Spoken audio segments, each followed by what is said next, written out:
ফিরহাদ হাকিম আগের দিন যা বলেছিলেন তাতে মমতা ব্যানার্জি রুষ্ট হওয়ারই কথা।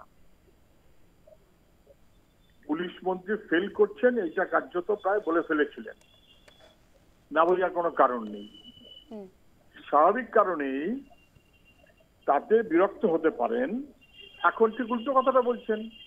এটা ঠিক যে মমতা ব্যানার্জির ছবি ছাড়া তৃণমূলের কারুর জেতার কোনো যোগ্যতা নেই। তো মমতা ব্যানার্জি নিজেই বলেন যে আমি 294টা আসনের প্রার্থী। মমতা ব্যানার্জির ছবি ছাড়া কেউ জিততে পারবেন না। কিন্তু এটা ঠিক যে মুখ্যমন্ত্রী, পুলিশের পার্ট টাইম মন্ত্রী, স্বাস্থ্যের পার্ট টাইম মন্ত্রী, ডিজি পার্ট টাইম ডিজি, সব মিলিয়ে 12টা বেজে যাচ্ছে, নিয়ে কোনো সন্দেহ নেই। এখন হচ্ছে ময়ূর সিংহাসনের লড়াই আর কি, ভাগের লড়াই। তো কে ভাগ করে নিতে হবে, তো তাই ভাগের লড়াই হচ্ছে। তাতে আনুগত্য দেখাচ্ছে বাকিরা। এই আনুগত্য আর কি, মানে একটাই জায়গা। এখন মানুষ 2026-এ নির্বাচনের আগে এইসব কথাবার্তা বলে একটা মানে এমন অবস্থার সৃষ্টি করছে যেন দলটা দুটো ভাগ হয়ে গেছে, সরকার দুটো ভাগ। মুখ্যমন্ত্রীর চেয়ার তো দুটো হয় না, একটাই চেয়ার হয়।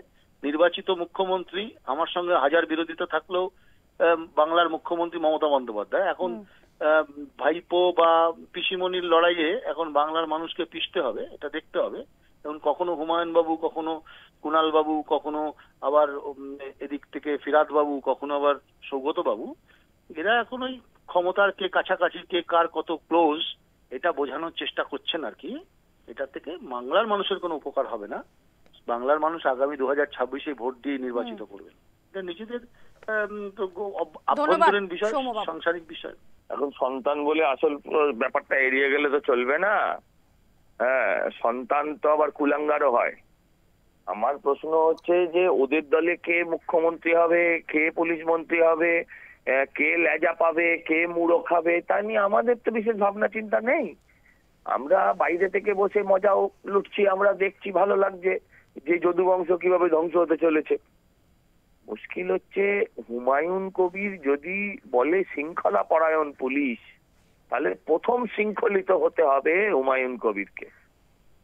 30% হিন্দুকে কেটে ভাগীরথীতে ভাসিয়ে দেওয়ার কথা বিন লাদেনও বলেননি, মোহাম্মদ বিন লাদেনও কখনো বলেননি যেটা হুমায়ুন কবির বলেছেন। অতএব এসব কথা শুনে লাভ নেই। আর গরু চোরকে